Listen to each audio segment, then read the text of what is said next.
Olá, graça e paz, eu sou Luiz Oliveira e você está no canal Auxílio EBD. Estamos comentando a revista Lições Bíblicas Adultos da CPAD. E para este segundo trimestre de 2020, o título da revista é A Igreja Eleita, redimida pelo sangue de Cristo e selada com o Espírito Santo da promessa. O comentarista desta série de lições é o pastor Douglas Batista. Chegamos hoje, meus irmãos, à penúltima lição do trimestre, que tem por título A Conduta do Crente em Relação à Família. Esta lição é a lição de número 12.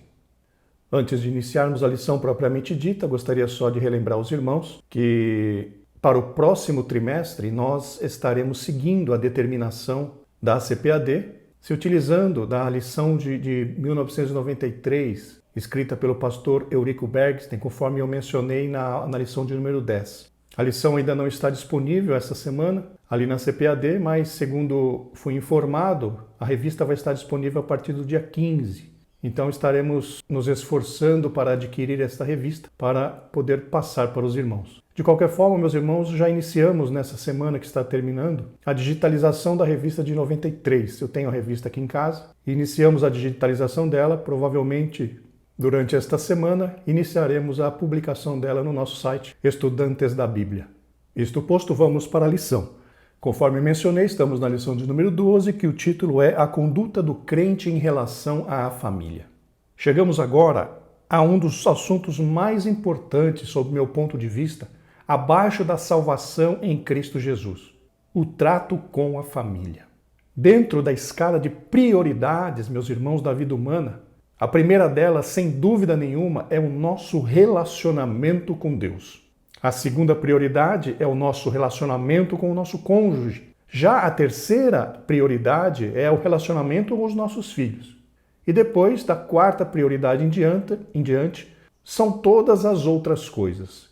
Então, na escala de prioridade, Deus em primeiro lugar, depois o nosso cônjuge, depois os nossos filhos e depois todo o resto, incluindo igreja, ministério e tudo mais.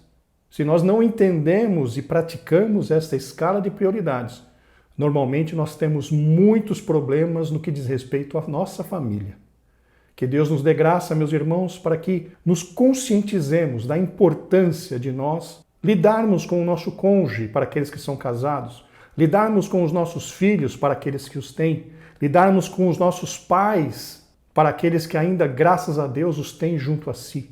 Que nós aprendamos a importância de nos relacionarmos de uma forma bíblica, correta e amorosa com os nossos familiares. E nesta aula, meus irmãos, vamos analisar as responsabilidades de cada integrante da família sob a ótica bíblica, ou seja, de acordo com o que a Bíblia nos ensina. O texto áureo da lição está na carta de Paulo aos Efésios, no capítulo 5, versículo 31, que diz: Por isso deixará o homem seu pai e sua mãe, e se unirá à sua mulher, e serão dois numa carne.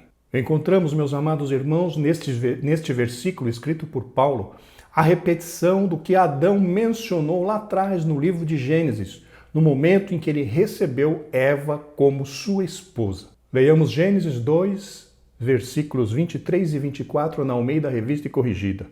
E disse Adão: Esta é agora osso dos meus ossos e carne da minha carne. Esta será chamada varoa, porquanto do varão foi tomada. Portanto, deixará o varão seu pai e sua mãe, e apegar-se-á à sua mulher, e serão ambos uma carne. Esta ligação direta, meus irmãos, entre o Novo Testamento e o Antigo Testamento, no que diz respeito à família, nos mostra que o propósito de Deus para a família não mudou agora na nova aliança. E sim que a instituição familiar criada por Deus veio ser confirmada pelo apóstolo dos gentios. Já na verdade prática nós encontramos: Deus estabeleceu o casamento monogâmico, heterossexual e indissolúvel, isto é, a instituição da família para a glória do nome dele. Aqui, meus irmãos, vale lembrar que a família foi instituída por Deus muito antes de qualquer outra instituição humana. Inclusive, antes até do que a própria igreja. Daí nós podemos tirar a importância que a família tem para o Senhor nosso Deus. E nós, meus irmãos, precisamos enxergar esta importância e realmente valorizar esta instituição. Infelizmente, a família, o casamento, de acordo com os moldes de Deus, vem sendo perseguida, vem sendo massacrada, vem sendo combatida como um modelo correto de família pelos movimentos mundanos. Mas nós, como cristãos, precisamos levantar a bandeira em defesa da família, em defesa dos valores pregados e ensinados na Bíblia Sagrada. Pois esta instituição, meus irmãos, a família, está, assim como a igreja, no coração do Deus Todo-Poderoso. Para a leitura bíblica em classe, nós temos 2 textos da carta de Paulo aos Efésios. O primeiro texto, Efésios 5, versículos 21 ao 33, e o segundo texto, Efésios 6, versículos 1 ao 4. Acompanhe a leitura, por favor. Efésios 5. Sujeitando-vos uns aos outros no temor de Deus. Vós, mulheres, sujeitai-vos a vosso marido como ao Senhor, porque o marido é a cabeça da mulher, como também Cristo é a cabeça da igreja, sendo ele próprio o Salvador do corpo. De sorte que, assim como a igreja está sujeita a Cristo, assim também as mulheres sejam em tudo sujeitas a seu marido. Vós, maridos, amai vossa mulher, como também Cristo amou a igreja e a si mesmo se entregou por ela, para a santificar, purificando-a com a lavagem da água pela palavra, para a apresentar a si mesmo igreja gloriosa, sem mácula, nem ruga, nem coisa semelhante, mas santa e irrepreensível. Assim devem os maridos amar a sua própria mulher como a seu próprio corpo. Quem ama a sua mulher, ama-se a si mesmo. Porque nunca ninguém aborreceu a sua própria carne. Antes, a alimenta e sustenta, como também o Senhor à igreja. Porque somos membros do seu corpo. Por isso, deixará o homem seu pai e sua mãe, e se unirá à sua mulher, e serão 2 numa carne. Grande é este mistério. Digo, porém, a respeito de Cristo e da igreja. Assim também vós, cada um em particular, ame a sua própria mulher como a si mesmo, e a mulher reverencie o marido. Agora Efésios 6. Vós, filhos, sede obedientes a vossos pais no Senhor, porque isto é justo. Honra a teu pai e a tua mãe, que é o primeiro mandamento com promessa, para que te vá bem e vivas muito tempo sobre a terra. E vós, pais, não provoqueis a ira a vossos filhos, mas criai-os na doutrina e admoestação do Senhor. Então, meus amados irmãos, nós vemos que no final da carta de Paulo aos Efésios, ele está tratando, no final do capítulo 5, da família, do relacionamento entre marido e mulher, e no início do capítulo 6, ele está tratando do relacionamento entre pais e filhos. E conforme mencionamos no início da lição, estaremos analisando as responsabilidades desses 3 integrantes da família, marido, esposa e filhos. Como objetivo geral, nós temos mostrar que o relacionamento harmonioso está incluído no projeto divino para a família cristã. Esse relacionamento harmonioso fala de uma vida alegre, de uma vida feliz, de uma vida com harmonia, com tranquilidade, com comunhão entre os integrantes dessa família. Esta é a vontade, a perfeita vontade de Deus para nós. Como objetivos específicos nós temos, para o tópico 1, refletir sobre a conduta bíblica prescrita para os maridos. Para o tópico 2, demonstrar como a mulher casada é comparada à igreja de Cristo. E, finalmente, para o tópico 3, orientar a conduta dos pais e filhos no ambiente familiar. Meus amados, como de costume, antes de iniciarmos o comentário propriamente dito, eu gostaria de lembrá-los que o roteiro deste vídeo estará disponível para download para aqueles que assim o desejarem, aqueles que os quiserem acompanhar. Isto posto, meus amados, vamos para o comentário. Introdução. Na Bíblia, o relacionamento familiar é um projeto divino que pressupõe o matrimônio monogâmico, heterossexual e indissolúvel. Percebam aqui, meus irmãos, que o comentarista diz que a família é um projeto divino. E realmente podemos ver que Deus fez este projeto, elaborou este projeto, para que o nome dele fosse glorificado entre aqueles que ele havia criado através da instituição da família. E aqui o comentarista repete o que ele havia falado anteriormente, que o casamento no modelo bíblico tem 3 características. Ele é monogâmico, ele é heterossexual e ele é indissolúvel. O que vem a ser monogâmico? Significa que o casamento é entre um homem e uma mulher. Ou seja, no singular, um homem e uma mulher. Vejamos o que diz, releiamos Gênesis 2, 24. E deixará o varão, um homem, no singular, o seu pai e sua mãe, e apegar-se-á à sua mulher, uma mulher, no singular. E serão ambos, a dupla, homem e mulher, uma só carne. Este, meus amados irmãos, foi o projeto inicial de Deus. Um homem e uma mulher. Este é o padrão. E este é o modelo de Deus para o relacionamento familiar. Já a segunda característica, heterossexual, ou seja, um homem e uma mulher. Deixará o varão, homem, seu pai e sua mãe, e unir-se-á à sua mulher. Homem e mulher, heterossexual. Nunca esteve nos planos de Deus aceitar os relacionamentos homoafetivos. Perante a Bíblia Sagrada, relacionamento homoafetivo está fora da vontade de Deus. Inclusive, se apresenta um relacionamento homoafetivo como sendo um grave pecado contra a santidade de Deus. Então, meus amados, um projeto de Deus para o casamento é heterossexual. Então nós vimos monogâmico, heterossexual e a terceira característica é indissolúvel. Deus projetou o casamento para que os cônjuges estejam juntos até que a morte os separe. Não vamos entrar aqui no mérito da questão do divórcio por adultério, esse tipo de coisa, mas o casamento foi instituído inicialmente para ser indissolúvel. Podemos ler Mateus 19,6 na Almeida Revista e Corrigida. Assim não são mais dois, mas uma só carne. Portanto, o que Deus uniu, ou o que Deus ajuntou, não o separe o homem. Então entendam que essa questão de formarão uma só carne nos dá a ideia clara de ser indissolúvel. Apesar de que temos visto muitas coisas acontecendo no nosso meio, mas o padrão bíblico é este. Seguindo em frente, no modelo divino, os membros da família são iguais, porém cada um desempenha papéis diferentes.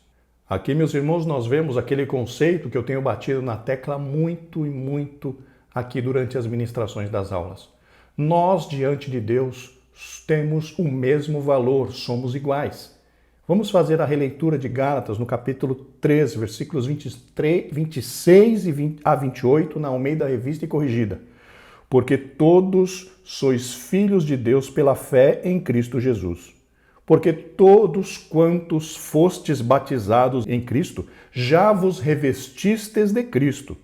Nisto não há judeu nem grego, não há servo nem livre, não há macho nem fêmea, porque todos vós sois um em Cristo Jesus.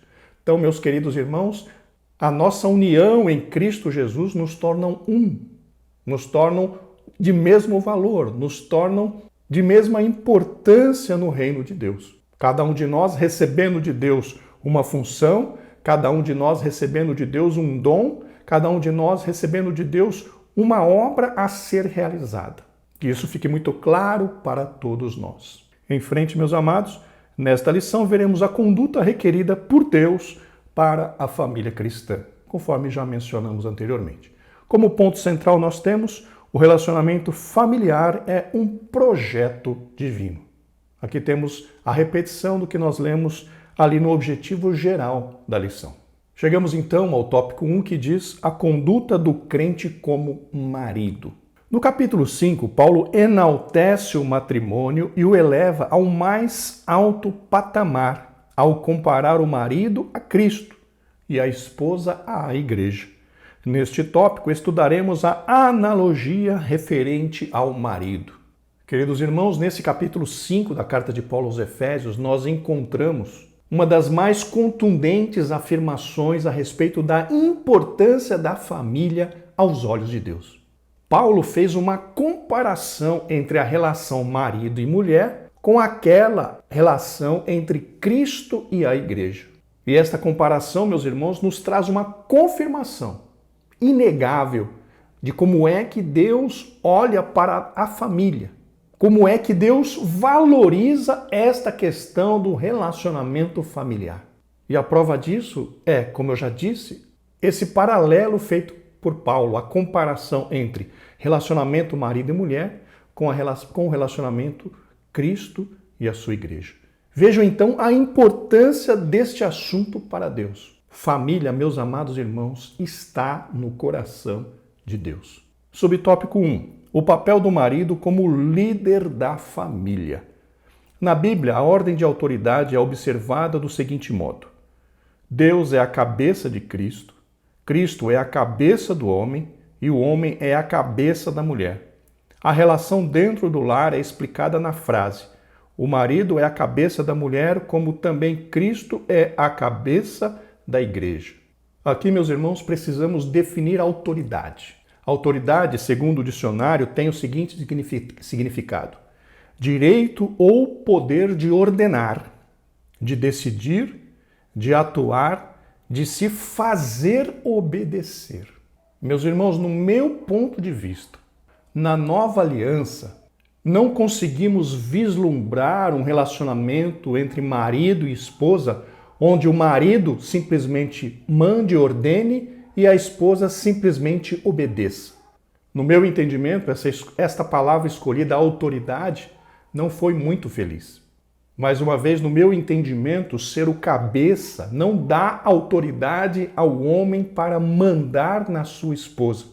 Eu sempre entendi, meus amados irmãos, que a administração do lar, a condução da família, é uma obra conjunta entre marido e mulher, e não entre chefe e subordinado, alguém que manda e alguém que obedece.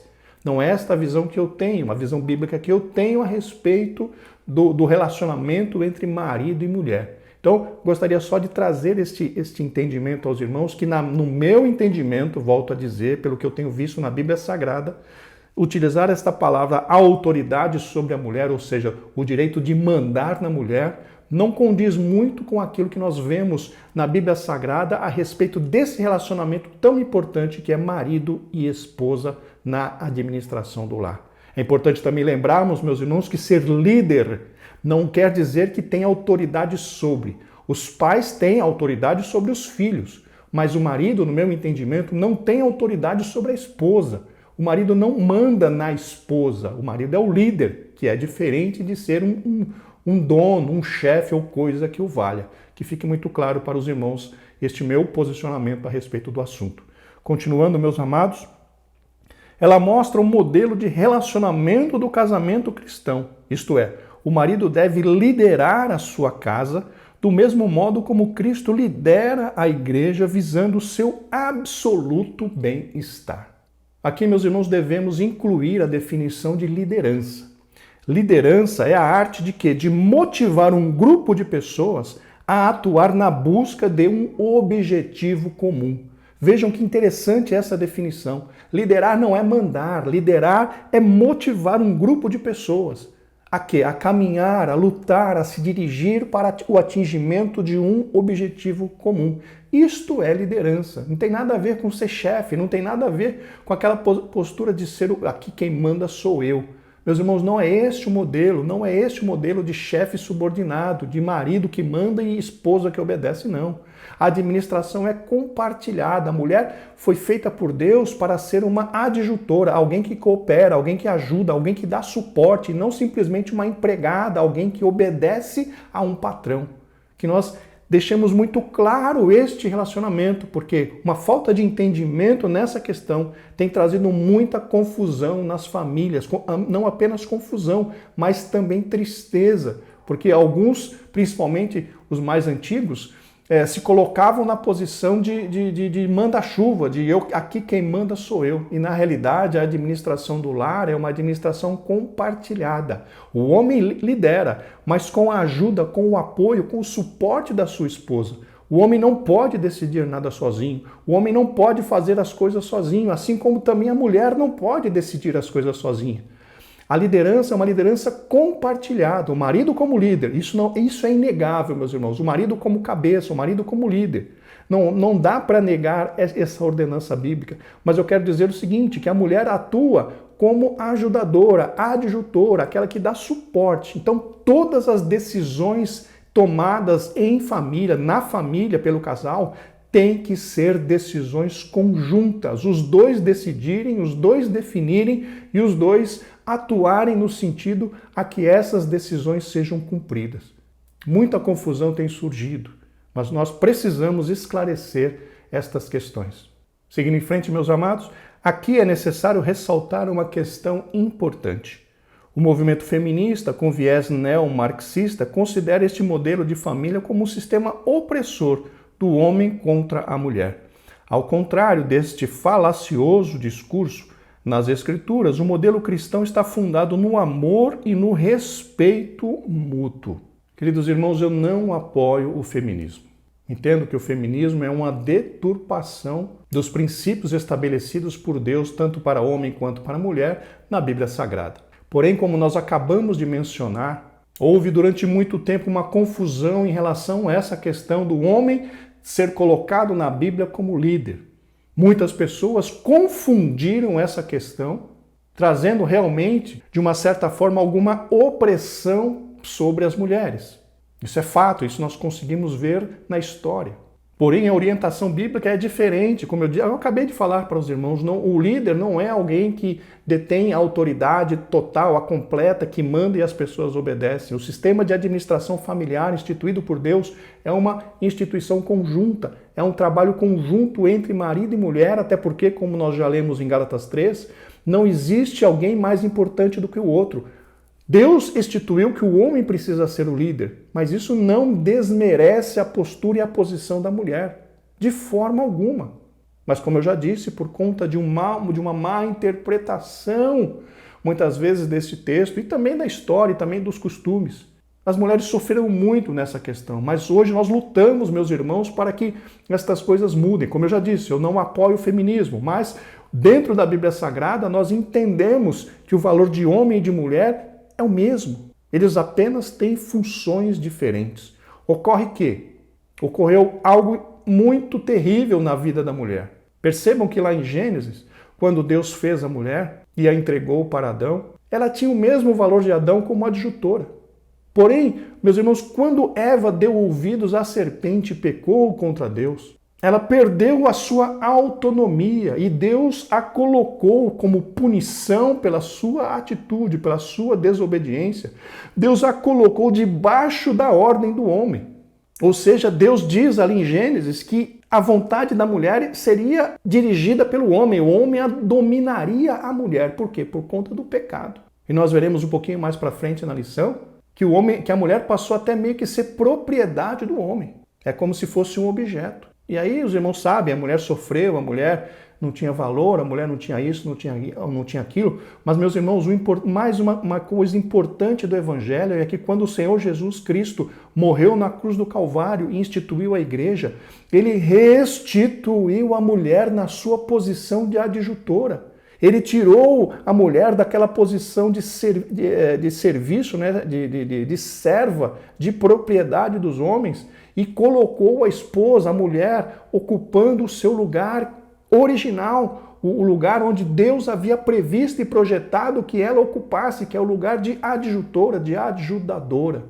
Então vejam que, com o advento de Cristo, o Senhor Jesus restituiu à mulher a sua antiga posição, a sua antiga glória, a sua antiga, vamos dizer assim, função no casamento. Só que isso tem demorado séculos, até milênios, para que seja restituído. Agora que nós estamos vendo que as mulheres estão realmente ocupando o lugar que Deus quer que elas ocupem, o lugar ao lado do seu marido, o lugar ao lado do líder da casa, fazendo o quê? Uma administração conjunta, uma liderança conjunta entre marido e mulher, marido líder e a esposa a ajudadora, aquela que dá suporte, aquela que ajuda a tomar as decisões. Este, meus irmãos, é um modelo bíblico.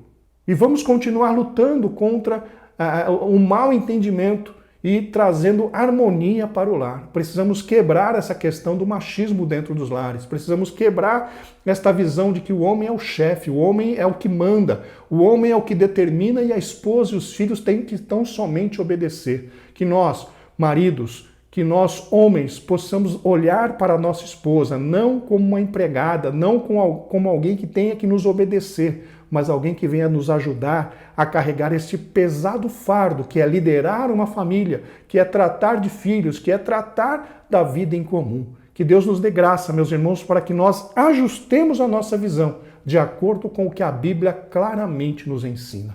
Seguindo em frente, subtópico 2, o amor como elemento primordial. O marido, além de liderar, deve também amar a sua esposa, assim como Cristo amou a igreja. Isto implica a prática de sacrifício, como diz as Escrituras. Cristo amou a igreja e a si mesmo se entregou por ela. O amor de Cristo para com a igreja foi altruísta e incondicional. Assim, a igreja foi atraída para Cristo por meio do amor e não por ameaças ou imposição autoritária. Deste modo, os maridos devem também manter a união e a harmonia conjugal por meio do exercício do amor. Queridos irmãos, a motivação para a liderança na família, assim como para todas as outras atividades que envolvem o serviço cristão, deve ser o amor a Deus e o amor pelo próximo. E esse amor, como o comentarista pontuou, deve ser sacrificial. O que significa que o marido deve fazer tudo para garantir o bem-estar da família sobre o qual ele é líder. Fazer tudo, mesmo que precise se sacrificar. E essa é uma das responsabilidades daquele que lidera, meus irmãos. Se assim necessário for, precisa haver sacrifício por parte daquele que lidera. Porque se requer do líder este amor sacrificial, ou seja, que está disposto a se sacrificar pelo bem daqueles aos quais ele lidera. Porque foi isso que Cristo fez. Cristo se entregou em sacrifício para resultar em bem-estar para nós. E essa é a postura esperada de qualquer líder para todos aqueles que têm a função de líder na sua casa, no seu lar, na sua família. Que sejamos, meus amados, imitadores de Cristo. Em frente, meus queridos irmãos, sob tópico 3, o cuidado do marido à esposa. A Escritura enfatiza que a esposa é parte do marido ao declarar: quem ama a sua mulher, ama-se a si mesmo. Aqui, queridos irmãos, é importante nós enfatizarmos o que diz Gênesis 2:24, quando diz: serão dois numa só carne. Aqui é inegável o conceito de que os dois passam a ser um, passam a ser uma unidade. E essa unidade envolve o quê? União completa em todos os sentidos. União no sentido material, físico, carnal. União emocional, união espiritual, união financeira. Então, enfim, meus irmãos, união completa em todos os sentidos. E essa união faz com que o marido sinta-se responsável por cuidar da sua esposa. Da mesma forma, a esposa sente-se responsável por cuidar do seu marido. Justamente por causa dessa unidade, justamente por causa dessa questão da cumplicidade e da união que é necessária para que eles atinjam e vivam felizes. Mas um conceito importante a ser guardado. Seguindo em frente, meus queridos irmãos, acrescenta ainda que toda pessoa mentalmente saudável cuida do próprio corpo, o que significa que o marido deve dar atenção à sua mulher do mesmo modo que atenta para consigo mesmo. Aqui, meus irmãos, entramos num ponto muito importante: o modo que cuidamos do nosso corpo. O apóstolo Paulo faz uma comparação, de quem cuida da sua esposa assim como cuida do corpo. Mas vocês já notaram que nós temos tomado muitas decisões irresponsáveis a respeito do cuidado com o nosso corpo? Vocês têm percebido que nós, em função de atendermos a um desejo que nós temos, desejo carnal, uma fome, uma sede, um apetite até muitas vezes desordenado.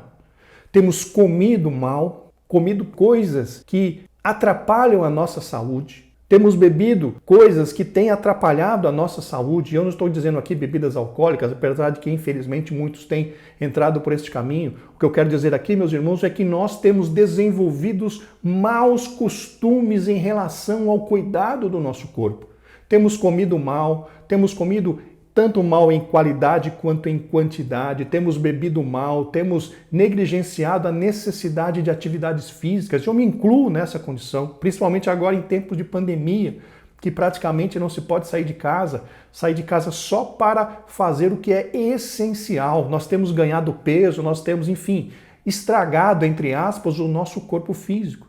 E isso muitas vezes está se refletindo também no casamento. Assim como nós temos tratado o nosso corpo muitas vezes com desprezo, simplesmente buscando uma satisfação carnal através do que se come, através do que se bebe, através, enfim, de uma preguiça, de uma inércia tremenda, muitas vezes estamos fazendo da mesma forma com o nosso casamento. Só que existe uma orientação de Paulo dizendo, assim como se cuida do corpo, precisamos também cuidar da nossa esposa. O que ele quer dizer? Olha, assim como o corpo precisa de cuidados para estar saudável, para estar forte, para estar apto para continuar caminhando, assim como o corpo precisa dessas qualidades, o casamento, a tratativa do marido para com a sua esposa também precisa ser observado. Não é, meus irmãos, de qualquer jeito, não é comendo qualquer coisa, não é do jeito que nós pensamos que é o correto, atendendo, satisfazendo os desejos daquilo que nós gostamos, aquilo que nos dá prazer carnal, é que vai fazer bem para o nosso corpo. Existem regras a serem observadas. E assim como para se ter um corpo saudável precisa seguir regras, precisa ter disciplina, para se ter uma família saudável, para se ter um relacionamento saudável com a nossa esposa, com o seu cônjuge, nós precisamos também seguir algumas regras para que isso dê certo. Então vejam a comparação que Paulo faz. Assim como para o corpo existem regras para se ter uma boa saúde, ou seja, cuidar do corpo, para o casamento existem também regras que precisam ser observadas. Não é de qualquer jeito, não é de qualquer maneira. E sim, meus irmãos, do jeito correto. Existe um jeito correto para isso. Vejam então que esse é mais um conceito a ser guardado e observado. O casamento feliz precisa seguir algumas regras. A felicidade não é automática. A felicidade não vem, como diz aí nos filmes de Hollywood, e foram felizes para sempre. Não. Felicidade é conquistada. Um casamento feliz requer muito trabalho, muito esforço, muita dedicação, pois ele não acontece automaticamente. Em frente, meus queridos irmãos, isso implica proteger a esposa e prover-lhe uma vida digna. Aqui vemos, meus irmãos, um costume, entre aspas, que nós temos, que a obrigação do homem é ser provedor. Ocorre que desde sempre nós tivemos essa concepção. Inclusive, se eu não me engano, na Constituição brasileira, havia uma determinação de que realmente na definição de família, de que o homem era o provedor, porque o homem trabalhava fora. Mas vejam que essa visão está mudando hoje. Atualmente temos a maioria das irmãs, das esposas, exercendo atividade profissional, ou seja, trabalhando fora, tendo renda, tendo salário. E muitas dessas ganham até muito mais do que o homem. Então vejam, meus amados irmãos, que essa visão de provedor tem mudado um pouco. Mas isso não invalida o mandamento bíblico. Independente de quanto cada um ganha, de quanto cada um contribui para a renda no lar, a liderança da família foi entregue ao homem.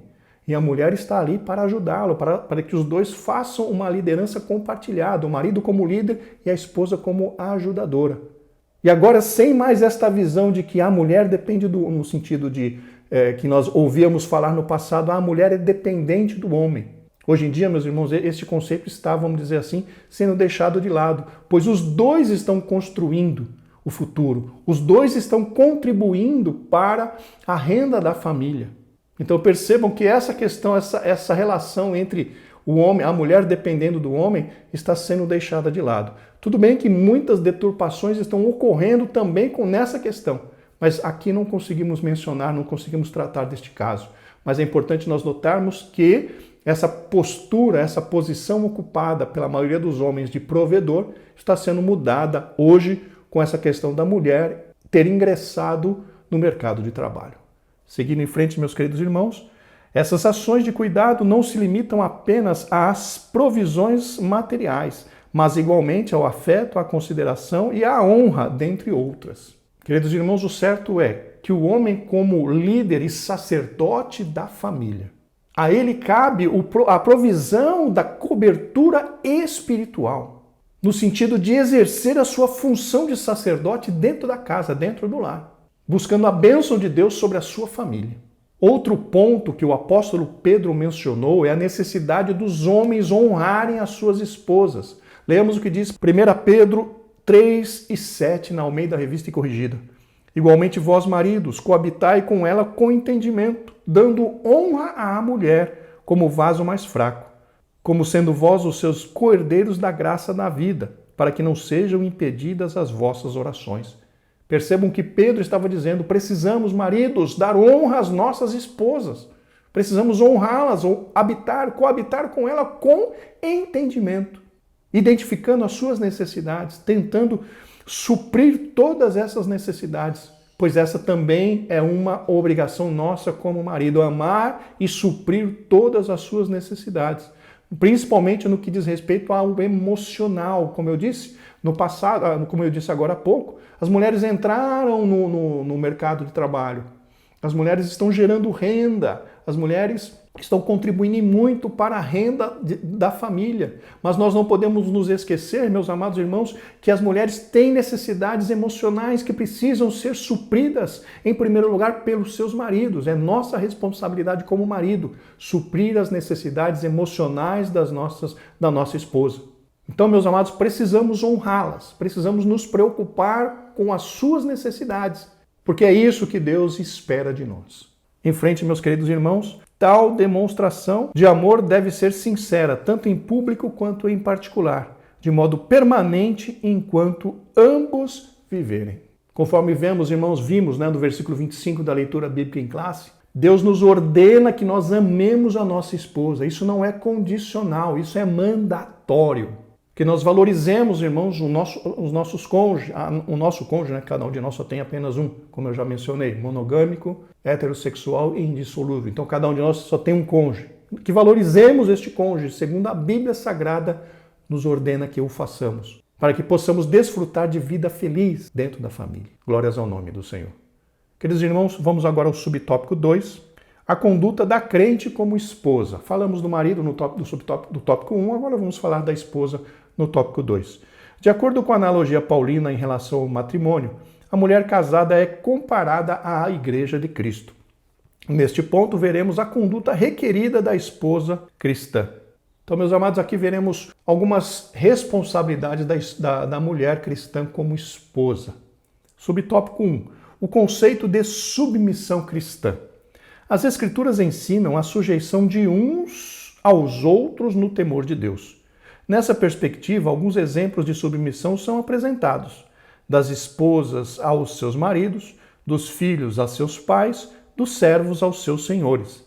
No caso das esposas, a submissão deve ser como a igreja está sujeita a Cristo. Portanto, aqui não se trata de uma sujeição irracional ao domínio de alguém, mas voluntária e de grata aceitação do amor e cuidado do marido. Queridos irmãos, a sujeição que encontramos em Efésios 5:23 está ligada a se submeter à liderança do marido por amor, conforme vemos no subsídio teológico desse tópico.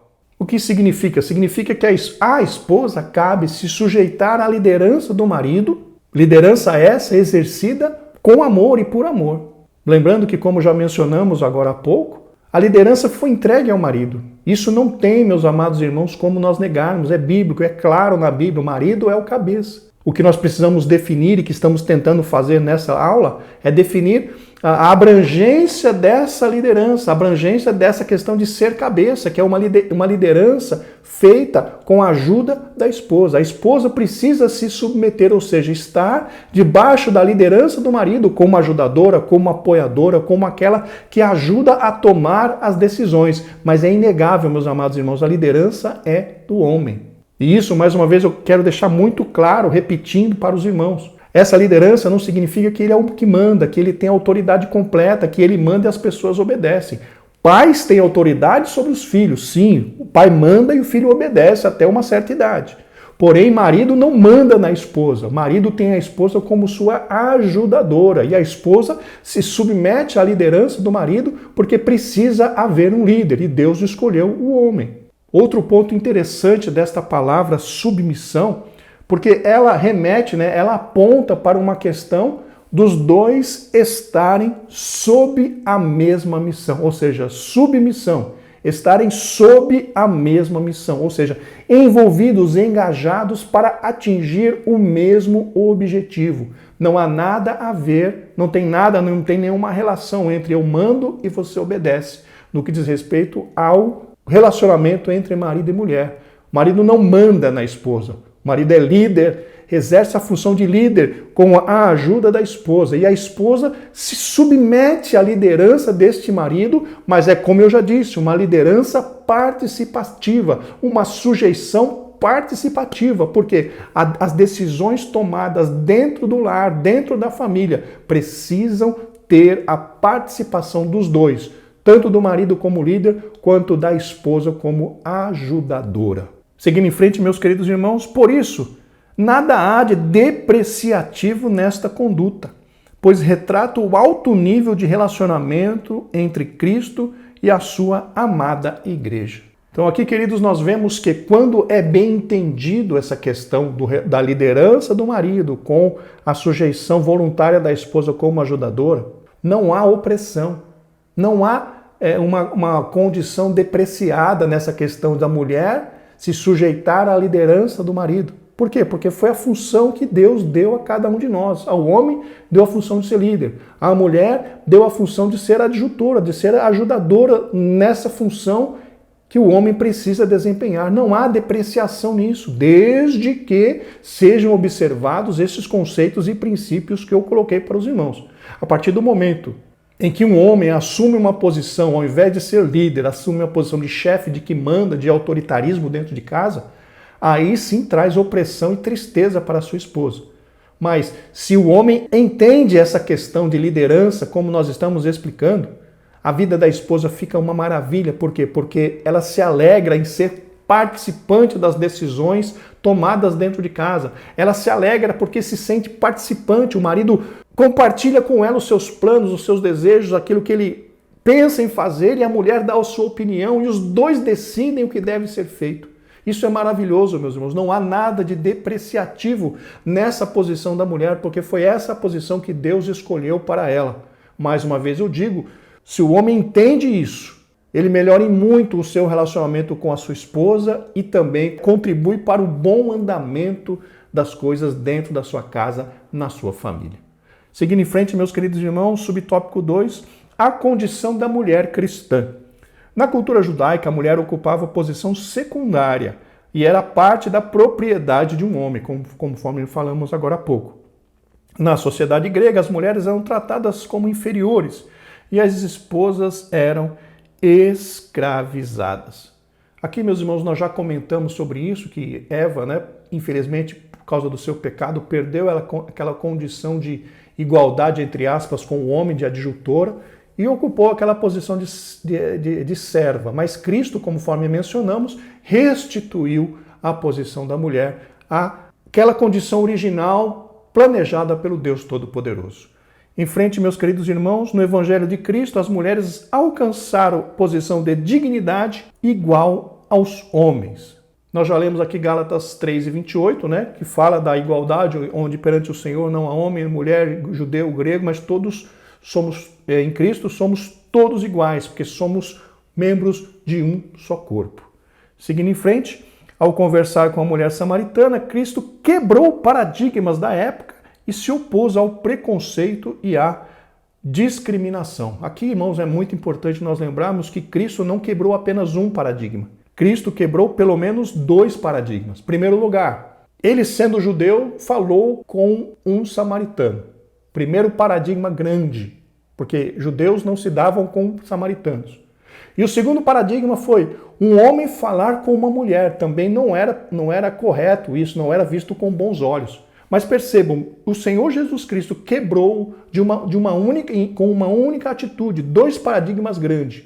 Um homem judeu conversando com uma mulher samaritana e, além de ser mulher samaritana, era uma mulher de conduta duvidosa, porque já tinha tido vários maridos e morava com uma pessoa que não era seu marido. Então vejam, meus irmãos, meus amados irmãos, como Cristo quebrou esse paradigma, mostrando que o amor dele atinge a todas as pessoas.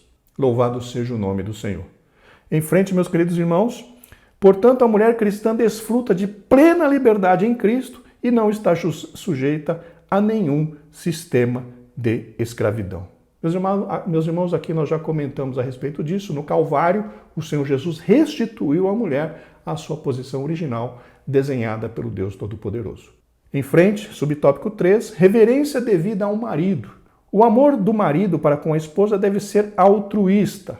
Na realidade, o termo altruísta é aquele amor que busca o bem-estar do outro em detrimento do seu próprio, ou seja, é um amor de entrega, um amor que busca o bem-estar do outro sem se preocupar muito com o seu próprio bem-estar. Essa é a definição, então, do amor altruísta, que é o amor que o marido precisa ter por sua esposa e pelos seus filhos, pela sua família.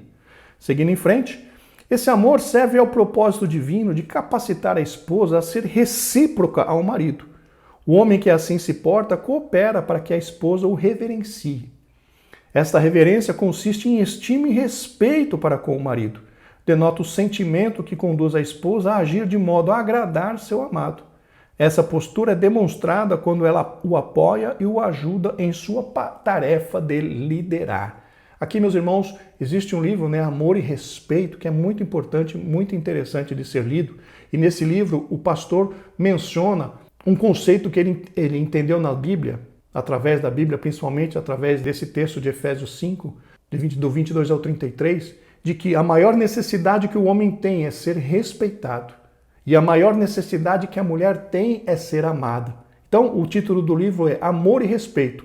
O amor que o marido precisa dar para a sua esposa e o respeito que a esposa precisa dar para o seu marido.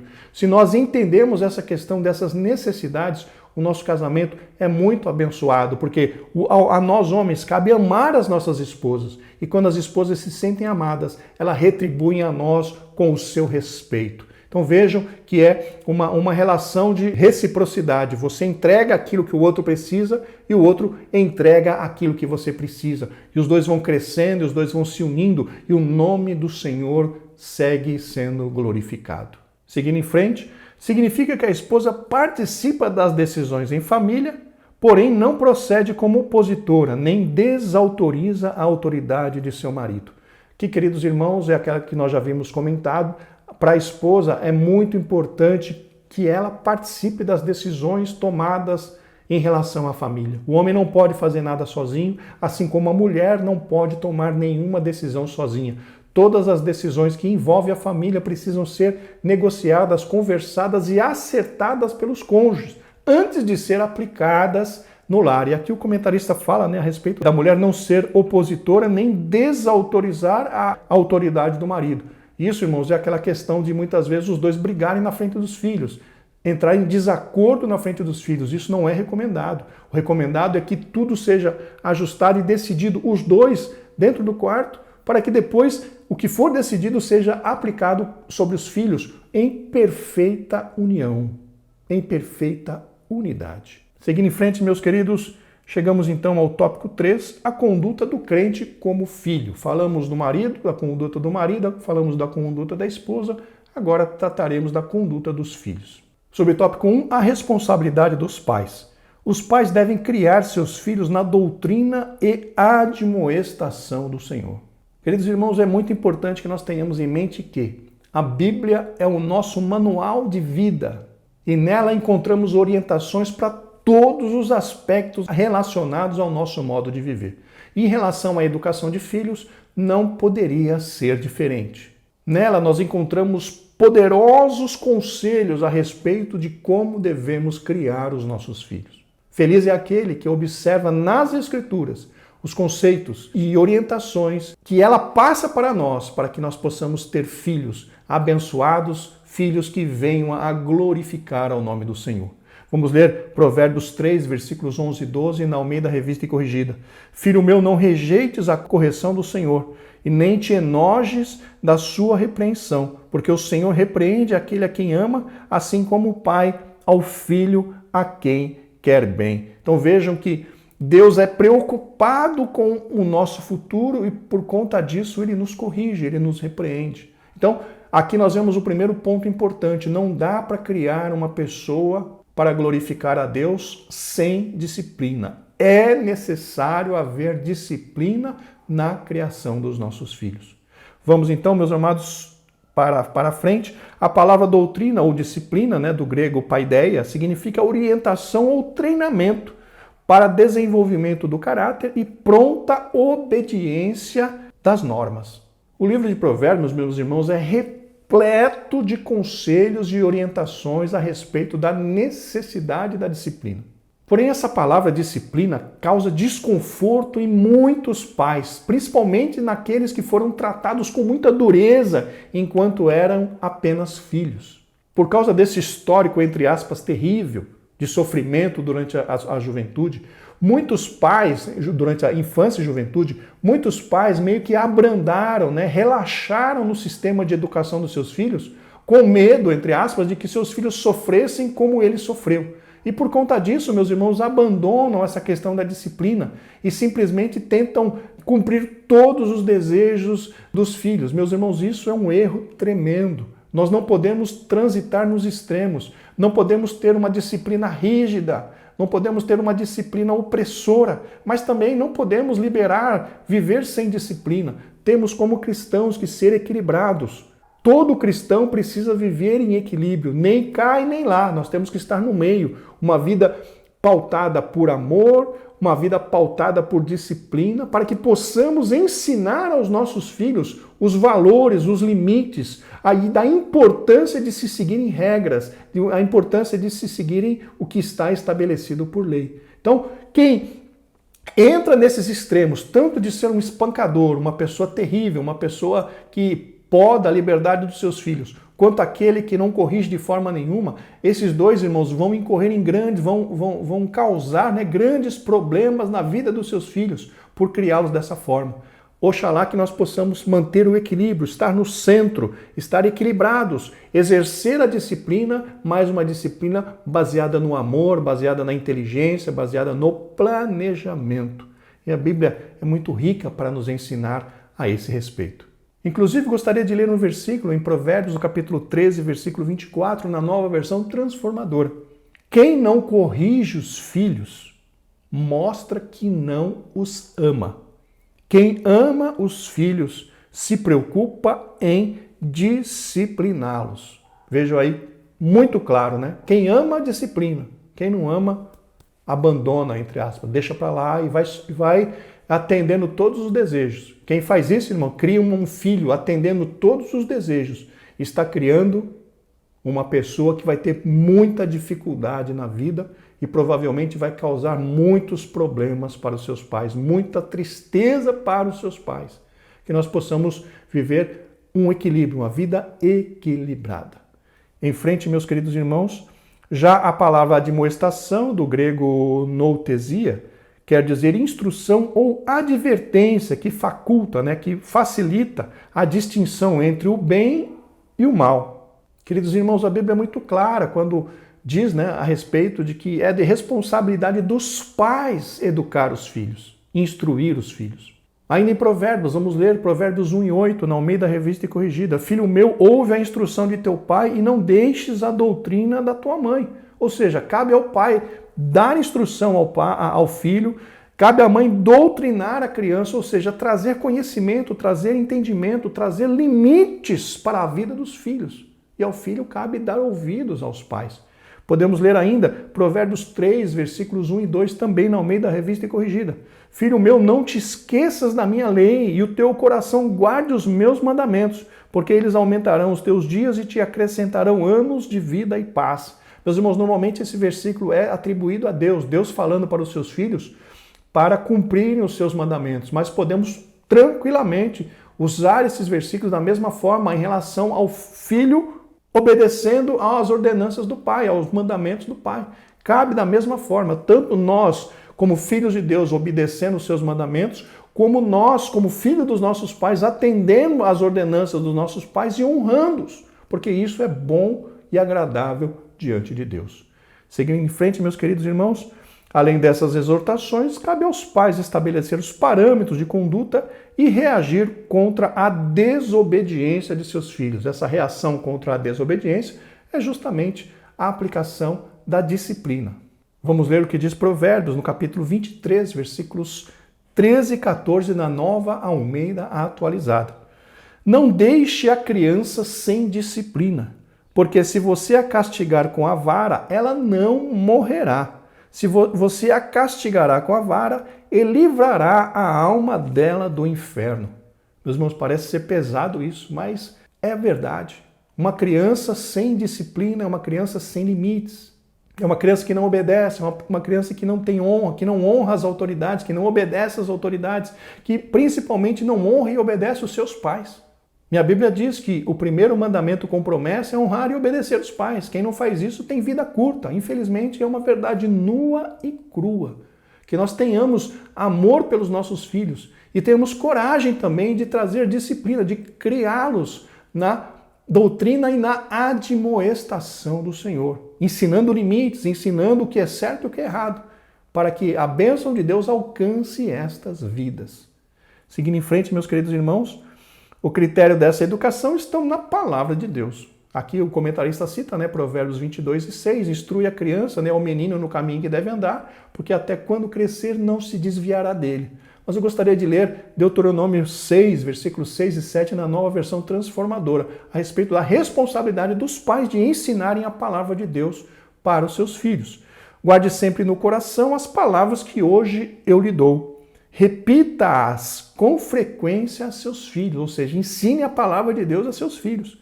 Converse a respeito delas enquanto estiver em casa, enquanto estiver caminhando, quando se deitar e quando se levantar. Ou seja, é nossa responsabilidade, meus irmãos, falarmos da palavra de Deus, falarmos a palavra de Deus para os nossos filhos. Em casa, enquanto estamos caminhando, quando estamos deitando e levantando. É nossa responsabilidade. Em frente, por outro lado, os pais não devem abusar da autoridade recebida, pois eles devem educar com brandura e amor, sem rigor excessivo ou imposições injustas, a fim de não incitar a ira de seus filhos. Vejam, meus irmãos, que o comentarista diz que não podemos abusar da nossa autoridade sobre os nossos filhos. Lembra o que eu disse?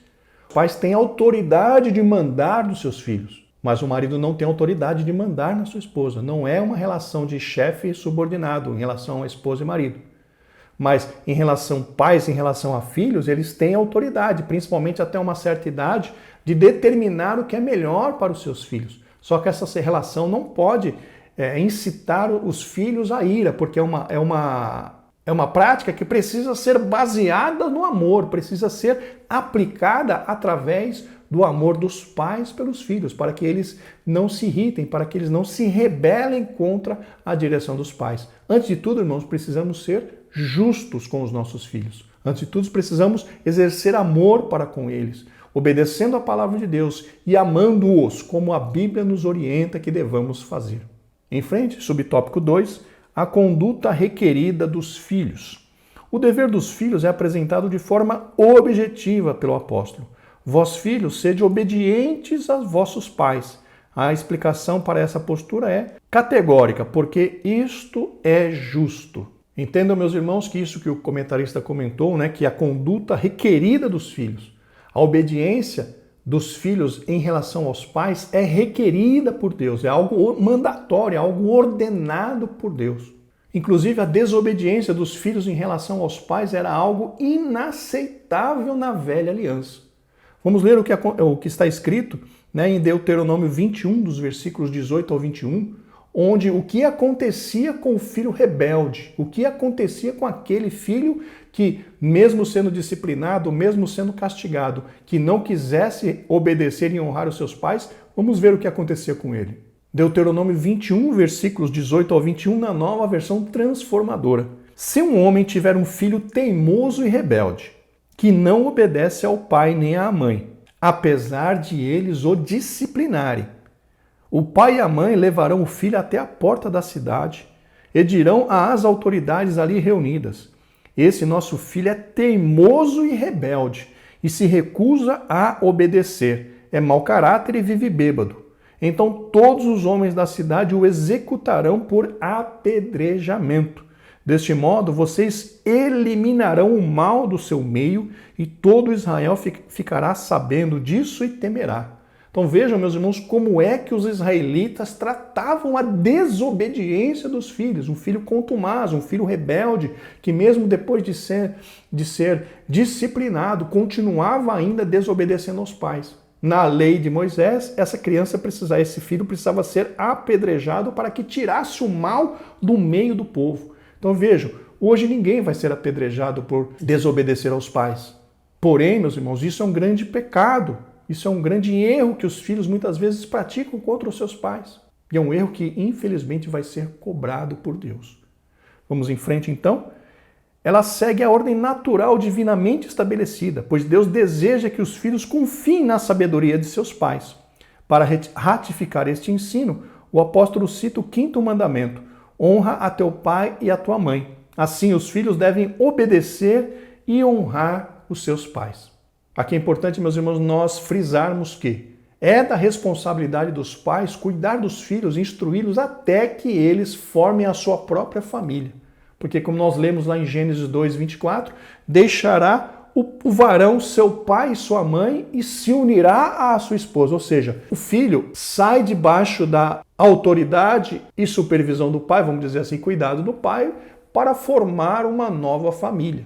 E enquanto os filhos estiverem sob a tutela, morando dentro da casa do pai, eles lhe devem obediência, meus irmãos. Os filhos, não importa qual idade que os filhos têm, se estiverem morando dentro da casa do pai, lhe devem obediência, lhe devem honra, lhe devem consideração. Isso não quer dizer que quando eles saem de casa para casar, eles têm que deixar de honrar os pais. Não, mas o que eu quero dizer é o seguinte: enquanto está debaixo da proteção do pai, ao filho cabe obedecer, honrar e valorizar o seu pai, como sempre, durante toda a sua vida. Quando ele sai de casa para formar uma nova família, aí o que acontece? Meio que ele cortou o cordão umbilical, ou seja, não é dependente mais do seu pai para formar a sua própria família.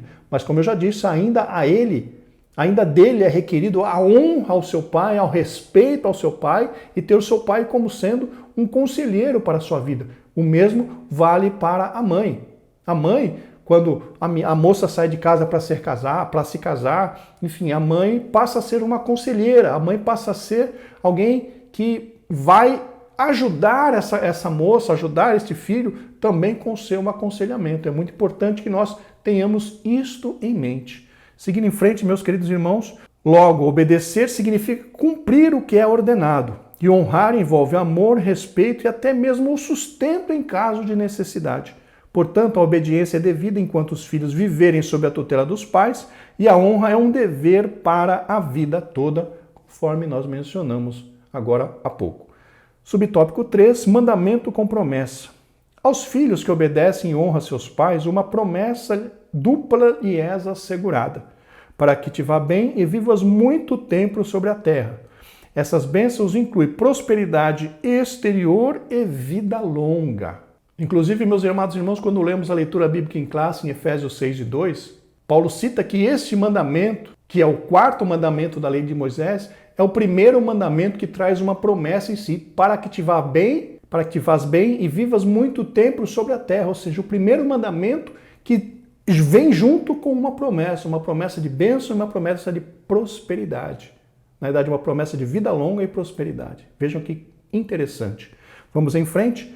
Embora as dádivas espirituais estejam implícitas, A ênfase recai sobre os benefícios materiais. Significa que, ao obedecerem e honrarem seus pais, os filhos submetem-se ao arbítrio de Deus que, segundo o beneplácito da sua vontade, os recompensas com benesses especiais. Ou seja, a pessoa que faz isso, que honra, que ama e que obedece aos seus pais, ela cai, vamos dizer assim, na graça de Deus. E Deus, por sua graça, por sua misericórdia, pelo beneplácito da sua vontade, pelo desejo, pelo perfeito desejo da sua vontade, Deus derrama sobre estas vidas ricas e poderosas bênçãos para louvor do seu nome. Veja então que coisa maravilhosa.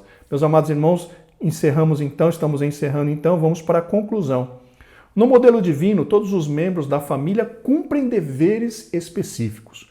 O marido tem o dever de liderar e amar sua esposa. A esposa, o dever de submeter-se e respeitar a liderança de seu marido. Aos pais, o dever de educar seus filhos segundo as Escrituras.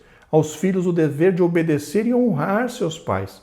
Assim, o amor, o respeito mútuo e a prosperidade fazem parte da família que se porta conforme Deus planejou. Glórias ao nome do Senhor. Muito obrigado, meus amados irmãos, pela sua presença, pela sua companhia até aqui, neste momento do vídeo. Louvamos ao Senhor mais uma vez por sua vida, pelo seu apoio, pelas suas orações e por tudo o que o irmão tem feito para apoiar o nosso humilde trabalho. Que Deus os abençoe. Na próxima semana, se Deus quiser, estaremos juntos para comentar a última lição desse trimestre. Uma ótima semana na presença do Senhor. Graça e paz.